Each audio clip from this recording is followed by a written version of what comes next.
Python एक क्या है, सॉफ्टवेयर है जो आपको अपने पीसी पर इंस्टॉल करना होता है। तो जो पाइथन है, दो तरह के सॉफ्टवेयर्स आते हैं, ठीक है। पहला सॉफ्टवेयर होता है लाइसेंस्ड,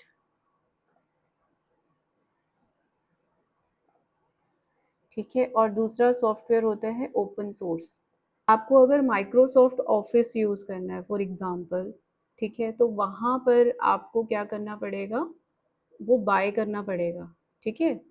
माइक्रोसॉफ्ट ऑफिस, उसके लिए की चाहिए होती है जो उसकी ऑथेंटिसिटी बताती है। जो लाइसेंस्ड सॉफ्टवेयर्स हैं उनको आपको बाय करना पड़ता है, ठीक है। तो अगर आप ऐसा कुछ कहीं से अरेंज कर लेते हैं तो फिर भी आपको उसकी की चाहिए होती है, क्रैक की बोलते हैं उसको, ठीक है। बट ओपन सोर्स सॉफ्टवेयर्स वो सॉफ्टवेयर्स होते हैं जो ऑनलाइन आप डाउनलोड कर सकते हैं, खुद से आप यूज़ कर सकते हैं और उनकी कोडिंग भी देख सकते हैं और उसमें कंट्रीब्यूट भी कर सकते हैं। तो open source and are free to download and free to use, ठीक है। तो उसमें आपको कुछ भी पे नहीं करना होता। तो पाइथन जो है that is an open source software. तो हम इसको कहीं से बाय नहीं करेंगे, हम ऑनलाइन डाउनलोड कर सकते हैं पाइथन की वेबसाइट से, ठीक है जी। सो हम सबसे पहले कहाँ जाते हैं, python.org साइट पे जाते हैं, ठीक है, python.org साइट। तो ये एक वेबसाइट है जो पाइथन की ऑफिशियल साइट है। यहाँ पर आपने डाउनलोड्स में जाना है। डाउनलोड्स में जैसे आप जाते हैं तो यहाँ पर ये वर्जन दिख रहा है ना, डाउनलोड फॉर विंडोज। देखो अगर आपका मैक है या कोई और है प्लेटफॉर्म, है ना, ऑपरेटिंग सिस्टम कोई और है तो उसके अकॉर्डिंग हम कर सकते हो, बट अभी हमारे पास क्या है, विंडोज है। तो हम इसको क्लिक करेंगे, ठीक है, और इसकी जो exe फाइल होती है ना, जो सेटअप फाइल होती है, वो डाउनलोड हो जाएगी, ठीक है। तो जैसे ही ये डाउनलोड हो जाएगी, you can click over there, है ना। तो ये फोल्डर में आपको शो हो जाएगा, exe फाइल जो है ना फोल्डर में शो होगी, ठीक है जी। तो ये जो फाइल है this is an exe file, setup file बोलते हैं इसको।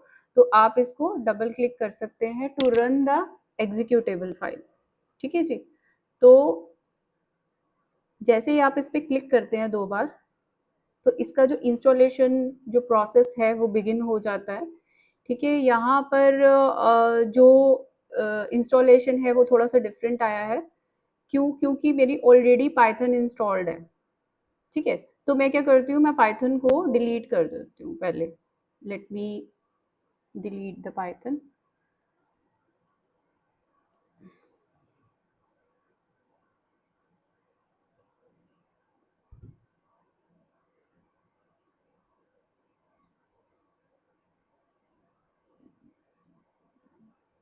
तो this is uninstall a programmes.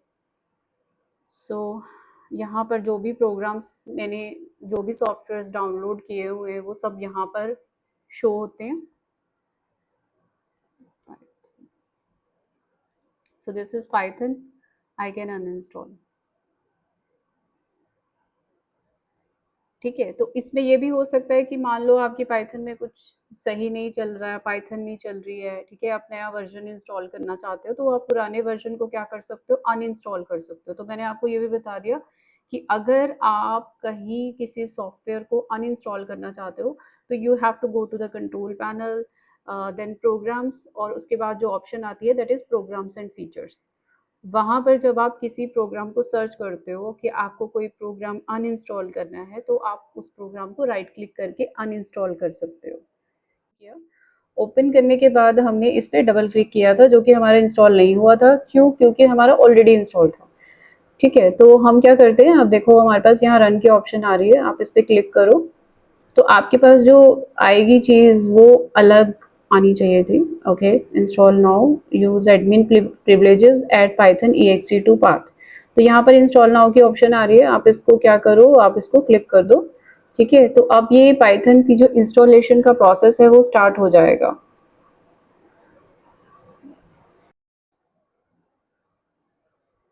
Okay, अब ये इंस्टॉल हो चुकी है, इसको क्लोज करेंगे और लेट मी चेक कि इंस्टॉलेशन सक्सेसफुल है कि नहीं है। तो इसके लिए ना आपने टाइप करना है अपने लैपटॉप पर cmd, ठीक है जी। यहाँ पर आप चेक कर सकते हैं एक कमांड टाइप करके कि पाइथन जो है वो किस वर्जन की इंस्टॉल हुई है। ठीक है, जैसे होता है ना कि लोअर वर्जन होता है तो उसमें कम फीचर्स होते हैं, लेटेस्ट वर्जन होता है तो उसमें ज़्यादा फीचर्स होते हैं। तो कौन सी वर्जन हमने इंस्टॉल की है, मान लो कि नया वर्जन आता है, आई वांट टू नो कि अभी मेरे पास कौन सा वर्जन चल रहा है, तो उसके लिए भी आप ये कमांड यूज़ कर सकते हो। So we have Python hyphen hyphen space डालना है बीच में। ठीक है, यहाँ पर शो हो रहा है पाइथन 3.13.5 ये वर्जन है और पाइथन सक्सेसफुली इंस्टॉल हो चुकी है। ठीक है जी। Now it's time to run Python. Python के प्रोग्राम्स रन करने के लिए आपको टाइप करना है यहाँ पर IDLE। ओके,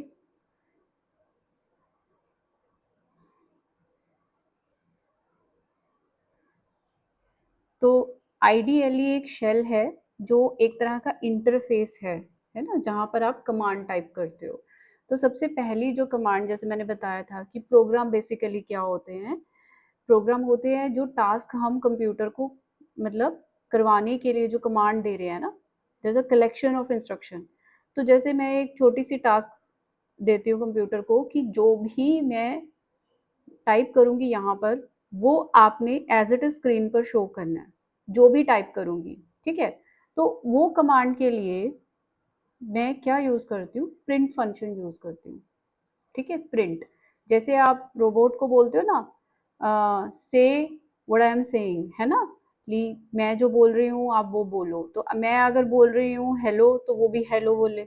तो ये एक सिंपल सा प्रोग्राम है, बेसिक सा प्रोग्राम है। तो मैंने यहाँ पर लिखा हेलो। ठीक है, और जो प्रोग्राम है ये एक ही इसमें इंस्ट्रक्शन दी है मैंने कि हेलो प्रिंट करवाना है। ठीक है, तो उसने क्या किया, देखो जो प्रिंट लिखा है और जो हेलो के साथ क्वॉट्स हैं और जो पैरेंथेसिस हैं, ये सब चीजें उसने क्या की हैं, उसने समझी है ना, अंडरस्टैंड की है। और उस क्वॉट्स के अंदर हम जो भी लिखते हैं वो एज इट इज उसको एग्जीक्यूट करके प्रिंट कर देता है। प्रिंट का मतलब समझ आया आपको कि प्रिंट का मतलब क्या होता है? प्रिंट का मतलब है कि आप आउटपुट चाहते हो। ठीक है, आउटपुट। तो आउटपुट लेने के लिए एक प्रोग्राम से हम प्रिंट यूज करते हैं। जैसे मान लो हमने कोई कैलकुलेशन की 4+5। ठीक है, अब 4+5 का रिजल्ट क्या है, 9। तो मेरे को स्क्रीन पर उसको शो करवाना है, तो दैट इज प्रिंट कमांड। तो प्रिंट का मतलब है कि जो आप चाहते हो कि वो बोले प्रोग्राम, जो आउटपुट दे, उसके लिए हम क्या यूज करते हैं, प्रिंट यूज करते हैं। तो प्रिंट अगर मैं ऐसे लिखूं कि हेलो और मैं बीच में स्पेस दे देती हूँ। ठीक है, तो जैसा मैं उसको स्पेस दे रही हूँ बीच में, है ना, तो वो उस स्पेस को क्या कर रहा है, रिकॉग्नाइज कर रहा है और उसने उतने ही स्पेस दिया है। ठीक है, ऐसे ही मैं प्रिंट दोबारा से मैं लिख रही हूँ, एक और टास्क देती हूँ कि मैं प्रिंट के बीच में कोई, जैसे मैंने कोमा यूज किया। ठीक है, तो वो क्या करेगा, जो हम उसको दे रहे हैं वो एज इट इज का एज इट इज वो प्रिंट करेगा उसको। ठीक है, तो ये एज इट इज प्रिंट हो गया। ठीक है, यहाँ तक समझ आ गया प्रिंट कि प्रिंट में हम कोट्स के अंदर जो भी दे रहे हैं वो उस चीज को समझता नहीं है। ठीक है, वो किसको अंडरस्टैंड कर रहा है, वो कौन सी कमांड को अंडरस्टैंड कर रहा है, वो प्रिंट को अंडरस्टैंड कर रहा है कि आपने बोला है कि ये चीज आउटपुट करनी है। अब क्या चीज आउटपुट करनी है, हेलो। क्या चीज आउटपुट करनी है, हेलो वर्ड। क्या चीज आउटपुट करनी है, हेलो कोमा वर्ड। तो आप इसके अंदर प्रिंट के अंदर कुछ भी लिख सकते हो, एनीथिंग जिसका कोई मीनिंग भी ना हो। तो वो क्या करेगा, बिना सोचे समझे आपकी चीजों को प्रिंट कर देगा। ठीक है, बट अगर आप यहाँ पर कुछ गड़बड़ करते हैं प्रिंट की जगह, ठीक है, तो जैसे मैं यहाँ पर क्या करती हूँ, ये जो प्रिंट है इसके मैं स्पेलिंग गलत कर देती हूँ। ठीक है, और फिर मैं क्या करती हूँ, ये चीज करते हैं, जैसे मैंने कुछ लिखा यहाँ पर और अब देखो, अब ये कहता है कि प्रिंट जो मैंने गलत स्पेलिंग इसके मिस स्पेल कर दिया उसको, वो डिफाइंड नहीं है, है ना, दैट मीन्स क्या है, कंप्यूटर आपके इंस्ट्रक्शन को अंडरस्टैंड नहीं कर पा रहा है कि आप क्या कहना चाहते हो। उसको सिर्फ एक ही चीज सिखाई गई है इस सॉफ्टवेयर को, कि अगर कोई प्रिंट की कमांड लिखता है तो उसका मतलब है जो भी उसने कोट्स के अंदर लिखा है वो एज इट इज प्रिंट होना चाहिए। ठीक है, तो वहां पर हम कोई भी मिस्टेक नहीं कर सकते। इसको बोलते हैं सिंटैक्स मिस्टेक, है ना, सिंटैक्स प्रॉब्लम है। सिंटैक्स प्रॉब्लम का मतलब होता है कि हमें लैंग्वेज की अंडरस्टैंडिंग नहीं है। ठीक है, पुअर अंडरस्टैंडिंग ऑफ लैंग्वेज, कि हमें हमें प्रिंट के स्पेलिंग ही नहीं पता, जो उसमें डिफाइंड हुआ है जो हम लिख रहे हैं दोनों में डिफरेंस है। तो आपने यहाँ पर कोई मिस्टेक नहीं करनी है, क्योंकि this is like understand, like ये कंप्यूटर अंडरस्टैंड करता है। ठीक है, यहाँ पर हम कोई मिस्टेक नहीं करेंगे। यहाँ हम कुछ भी स्पेलिंग लिख सकते हैं, क्योंकि कंप्यूटर ने इसको अंडरस्टैंड नहीं करना है, इसको एज इट इज प्रिंट कर देना है। तो प्रिंट पे और क्या हो सकता है, जैसे हम करते हैं कि प्रिंट हमने किया 5+6 कर दिया। ठीक है, अब ये क्या करता है, 5+6 को एग्जीक्यूट करता है, एग्जीक्यूट 11 शो कर रहा है ना, 5+6 11। क्लियर? तो ये एक छोटा सा प्रोग्राम है, जैसे मैंने इसको 5+6 दिया तो इसने मुझे कैलकुलेट करके रिजल्ट प्रिंट करा दिया। क्लियर? बट अबाउट अगर मुझे 5 और 6 इकट्ठे प्रिंट करना है, मुझे कैलकुलेशन नहीं करनी, तो मैं क्या कर सकती हूँ, यहाँ पर प्रिंट लिख सकते हैं और इसको क्वाड्स के अंदर लिख सकते हैं। ठीक है, 5 कोमा, ठीक है 6, ऐसे। ये यहाँ पर क्या होगा, 5 और 6 प्रिंट हो जाएगा। प्लस का मतलब क्या है कि वो एग्जीक्यूट हो रहा है ना। और एक मैंने आपको प्रोग्राम बताया था कि हम कंप्यूटर को एक टास्क देते हैं, ठीक है, कि आप जो दो नंबर्स हैं, है ना, उनका क्या करो, प्लस करो। तो हम एक कंप्यूटर से टास्क करवाते हैं कि suppose we have a is equal to 10, ठीक है, and b is equal to 20। Simple. Sorry, यहाँ नहीं हो पाएगा।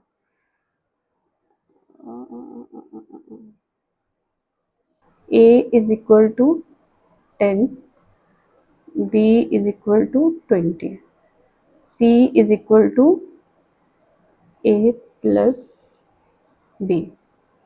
ठीक है, and then we have print c।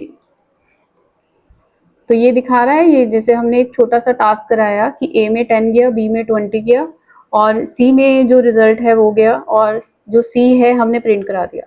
अब मान लीजिए कि हम a और b कैलकुलेट कर रहे हैं। ठीक है, a और b हमने कैलकुलेट कर लिया, ठीक है, बट हम उसको प्रिंट नहीं करा रहे, तो हमें कैसे पता चलेगा कि उसने क्या कैलकुलेट किया है ना। कोई एक ऐसा प्रोग्राम होता है जिसमें हम इनपुट देते हैं, ठीक है, और वो ही प्रोग्राम कैलकुलेट करता है, कैलकुलेट करने के बाद हमें रिजल्ट देता है। तो हमें रिजल्ट जब मिलता है दैट मीन्स कि वो प्रिंट कमांड यूज कर रहा है।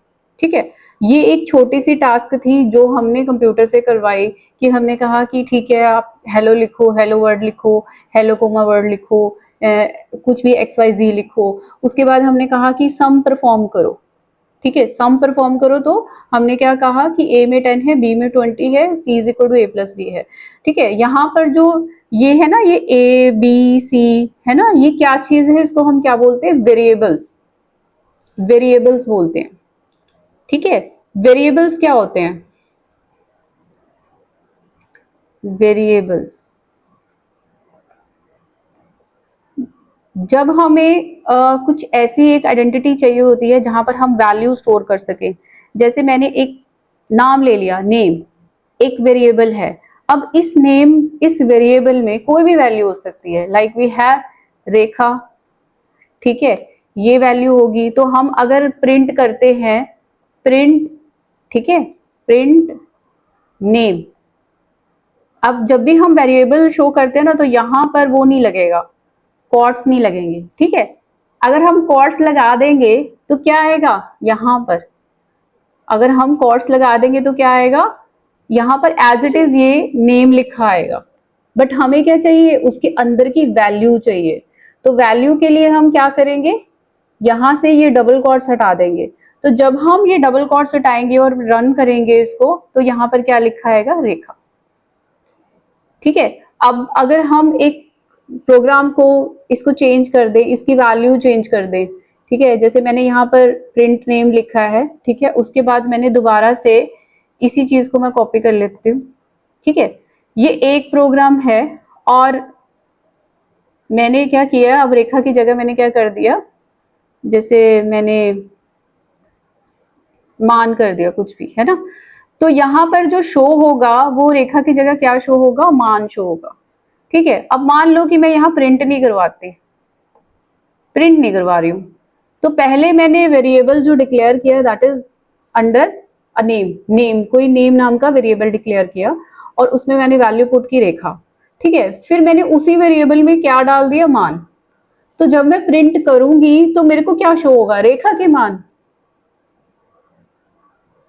कोई भी नहीं, कोई नहीं होता है कोई तो नहीं, कोई एक तो शो होगा ना। वेरिएबल, नहीं होगा। वेरिएबल का मतलब होता है एक ऐसा मेमोरी में स्पेस जिसका नाम क्या है, नेम। जैसे अब मैं नेम की जगह यहाँ पर ले लेती हूँ, मान लो मैंने लिख लिया एन लिख लिया, ठीक है, एन लिख लेते हैं, तो मैंने एक मेमोरी में स्पेस ले लिया जिसका नाम रखा एन, और उस एन के अंदर मैंने एक वैल्यू डाली रेखा, ठीक है। अब मैं एन इज इक्वल टू रेखा करके प्रिंट नेम करती हूँ तो मेरे पास क्या आएगा, लिखा रेखा, क्योंकि वो वैल्यू रिट्रीव हो रही है, ठीक है। पर मैंने उसी स्पेस पर उस बंदे को निकाल के दूसरा बंदा डाल दिया, मान, है ना, तो मैं फिर जब प्रिंट करती हूं तो क्या आएगा, मान, ठीक है। इसको बोलते हैं ओवरराइडिंग। जैसे मान लो आप एक रूम ले रहे हो कहीं पर, है ना, एक रूम लिया, आपने एक स्टूडेंट को बोला कि आप इस रूम में रह सकते हो जिसका नाम रेखा है, ठीक है। उसके बाद हमने क्या कहा, अब मैंने उसकी जगह उस पर्सन को निकाल के दूसरे पर्सन को उस रूम में शिफ्ट कर दिया, ठीक है। तो जब आप उस रूम में से किसी पर्सन को बुलाओगे तो करंट वाला ही आएगा ना, तो जो पिछले वाला निकल गया वो नहीं आएगा उस रूम में से।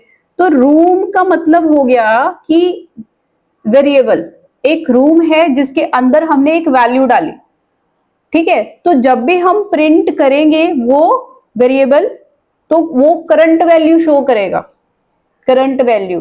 तो वेरिएबल का मतलब क्या है, which is able to vary, जो हर टाइम चेंज हो सकता है, ठीक है, ड्यूरिंग द प्रोग्राम एग्जीक्यूशन। तो कभी मैं एन में कोई वैल्यू डाल सकती हूँ, कभी मैं एन में कोई वैल्यू डाल सकती हूँ, जरूरी नहीं है कि एक ही वैल्यू डलेगी, ठीक है। तो जो भी लेटेस्ट वैल्यू होगी वो शो होगी, क्लियर। yes, जैसे पाई होता है ना, पाई की वैल्यू 3.14 होती है, तो पाई एक कांस्टेंट है, उस पे क्या है, रूल लगाया है ना कि उसकी वैल्यू कभी भी चेंज नहीं हो सकती, तो वैल्यू हमेशा एक ही रहेगी। तो अगर हम पाई की वैल्यू चेंज करने की कोशिश करेंगे तो हमें एरर आएगा। सो वो चीज होती है कांस्टेंट। कांस्टेंट मतलब एक प्रोग्राम चल रहा है, ठीक है, उस प्रोग्राम में उसकी वैल्यू हमेशा वही रहेगी, so that is constant. Variable का मतलब एक ऐसी चीज जो पूरे प्रोग्राम के दौरान कभी भी कोई भी वैल्यू होल्ड कर सकती है, ठीक है। नाम आप उस वेरिएबल का कुछ भी ले सकते हो, जैसे मैंने एन लिया है तो मैं इसको ऐसा भी ले सकती हूँ, नेम ऑफ अंडरस्कोर करके, ठीक है, नेम ऑफ स्टूडेंट, ठीक है। अब आप कहोगे कि स्पेस क्यों नहीं लिया, है ना, तो स्पेस इसलिए नहीं लिया क्योंकि यहां पर ना कोई जो वेरिएबल हम यूज करते हैं उसका क्या होता है, रूल्स होते हैं डिक्लेयर करने के, कि भाई अगर आप कोई भी वेरिएबल लेते हो तो उसमें, अगर कोई भी वेरिएबल लेते हो तो उसमें स्पेसेस अलाउड नहीं होते, स्पेसेस यूज नहीं कर सकते अगर वो 2-3 वर्ड से बना हुआ है, ठीक है। उसके बाद आप उसको डिजिट से स्टार्ट नहीं कर सकते, स्टार्ट विद डिजिट, है ना, नहीं कर सकते, नहीं कर सकते, ठीक है। No spaces allowed, you can not start with digit, ठीक है। अपर केस लोअर केस अलग होते हैं। मान लो आपने किसी को नाम दिया एक्स, ठीक है, पर आप यूज क्या कर रहे हो, स्मॉल एक्स, तो वो गलत हो जाएगा, ठीक है। जैसे हम एरिया ऑफ सर्कल हमने देखा था प्रोग्राम एरिया ऑफ सर्कल में, तो हमने ऐसा किया था कि एरिया, ठीक है, is equal to 3.14 into into R into sorry R. ठीक है, अब यहाँ पर कितने वेरिएबल्स हैं बताओगे आप?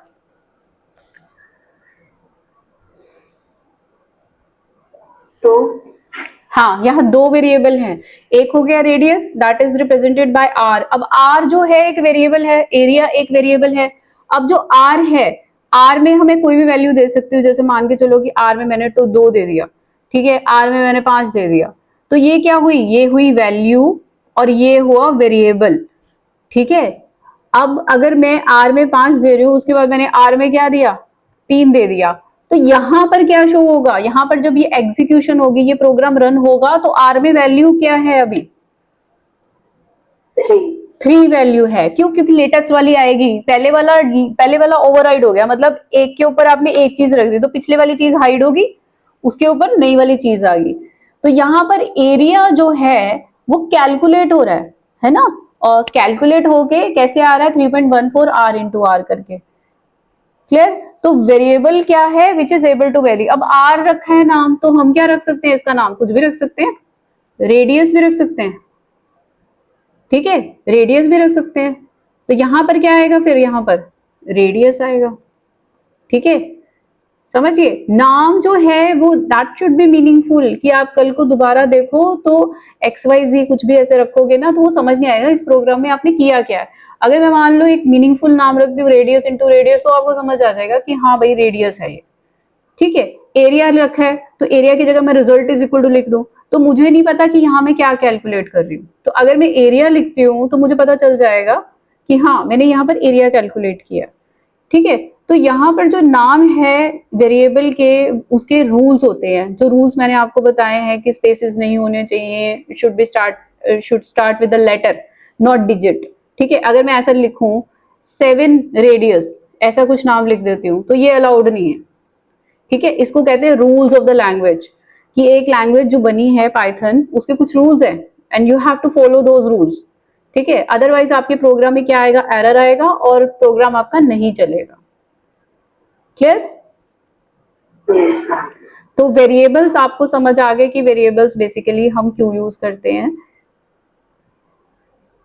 ठीक है, यहाँ पर जैसे हमने ए बी लिया था, ये इस पे हमने ए एक वेरिएबल लिया, बी एक वेरिएबल लिया, सी हमने कैलकुलेट किया है ए प्लस बी, और प्रिंट क्या किया है? सी को किया। अगर हम प्रिंट नहीं करते हैं तो वो पहली जो इंस्ट्रक्शन हमने दी है कि ए एक स्पेस बना जिसके अंदर 10 चला गया, बी एक स्पेस बना मेमोरी में जिसके अंदर 20 चला गया, तो हम 10 और 20 नहीं बोलेंगे, हम क्या बोलेंगे? उस स्पेस का नाम बोलेंगे, ए प्लस बी।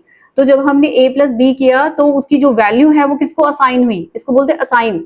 ये जो इज इक्वल टू ऑपरेटर होता है ना, इज इक्वल टू, इसको बोलते हैं असाइन, असाइनमेंट ऑपरेटर। तो a प्लस बी जब कैलकुलेट हुआ तो उसकी वैल्यू किसको असाइन हुई? c को। ठीक है, अब मान लो मैं ये वाली जो है प्रिंट की कमांड नहीं देती, तो भाई वैल्यू असाइन हो गई पर आपको शो नहीं होगी। अब आप कहोगे यार प्रोग्राम तो चला पर कुछ मिला नहीं उससे। तो अगर आपको देखना है कि क्या रिजल्ट आया है, तो you have to use command print, print command. ठीक है, and print is for output. Clear जी? तो आज हमने इस सेशन में क्या पढ़ा कि हम पाइथन को किस तरह से इंस्टॉल कर सकते हैं।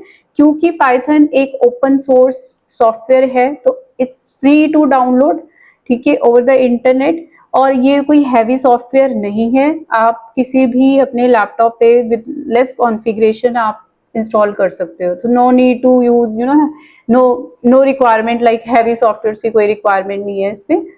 और जैसे आप python.org से जाते हैं तो आप पिछले वर्जन्स भी इंस्टॉल कर सकते हैं, but better to download the latest version and check with the cmd, use ideally shell to type the command and you can save this। आपने जो भी टाइप किया है, जो भी काम किया है, आप उसको सेव कर सकते हो। ठीक है, we can save this whole command, ठीक है, somewhere in the form of file. Like मैं यहाँ पर कहीं भी डेस्कटॉप पे कहीं भी है ना इसको सेव कर सकती हूँ। तो मेक योर फोल्डर, लाइक आपने यहाँ पर एक फोल्डर बना लिया। ठीक है, जैसे मैंने कोई भी जैसे पाइथन करके मैंने एक फोल्डर बनाया, पाइथन प्रोग्राम्स। ठीक है, ऐसे मैंने एक फोल्डर बना लिया और उस फोल्डर पे मैंने क्लिक किया और यहाँ पर मैंने इस का नाम दे दिया फर्स्ट, कि ये हमारा फर्स्ट प्रोग्राम है। तो हमें जो एक्सटेंशन होती है ना, जो भी चीज हम सेव करते हैं तो उसकी एक्सटेंशन होती है। तो बाय डिफॉल्ट जो पाइथन की एक्सटेंशन है वो py है, py। देख लेते हैं यहाँ पर आता है कि नहीं। py पाइथन फाइल्स का जो एक्सटेंशन होती है दैट इज py।